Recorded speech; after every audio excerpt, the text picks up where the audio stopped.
உதகை அருகே பள்ளத்தில் கார் கவிழ்ந்து விபத்து ஏற்பட்டிருக்கிறது. விபத்தில் ஒருவர் உயிரிழந்திருக்கிறார். அண்மை செய்தியாக பார்த்து வருகிறோம். கூடுதல் விவரங்களோடு செய்தியாளர் ஐயாசாமி இணைகிறார். ஐயாசாமி, விவரங்கள். நந்தா, உதகை அருகே சுற்றுலா பயணிகளின் கார் பள்ளத்தில் கவிழ்ந்து விபத்துக்குள்ளானதில் பெண் ஒருவர் பரிதாபமாக உயிரிழந்துள்ளார். கர்நாடக மாநிலம் பெங்களூருவைச் சேர்ந்த மோகித் சிங் என்பவர் அவரது மனைவி மற்றும் குழந்தைகளுடன் இன்று மாலை உதகைக்கு சுற்றுலா வந்து கொண்டிருந்தார். அப்போது இவர்களின் கார் தலைக்குந்தா பகுதியை அடுத்துள்ள உதகை அரசு மருத்துவக் கல்லூரி மருத்துவமனை அருகே வரும்போது எதிரே வந்த லாரி மீது கட்டுப்பாட்டை இழந்த கார் மோதியது.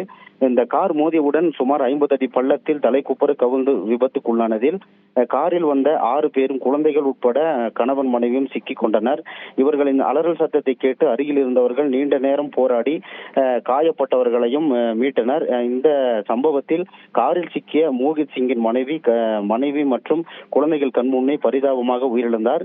இந்த சம்பவம் குறித்து புதுமந்து காவல்துறையினர் விசாரணை நடத்தி வரும் நிலையில் தலைக்குந்தா பகுதியில் இருந்து பிங்கர் போஸ்ட் வரையில் உள்ள இந்த இடதுபுற பகுதியில் இந்த தடுப்புகள் ஏதும் இல்லாததால் இது போன்ற விபத்துகள் அடிக்கடி நடைபெறுவதாக ஒரு பொதுமக்கள் கருத்து தெரிவித்து வருகின்றனர்.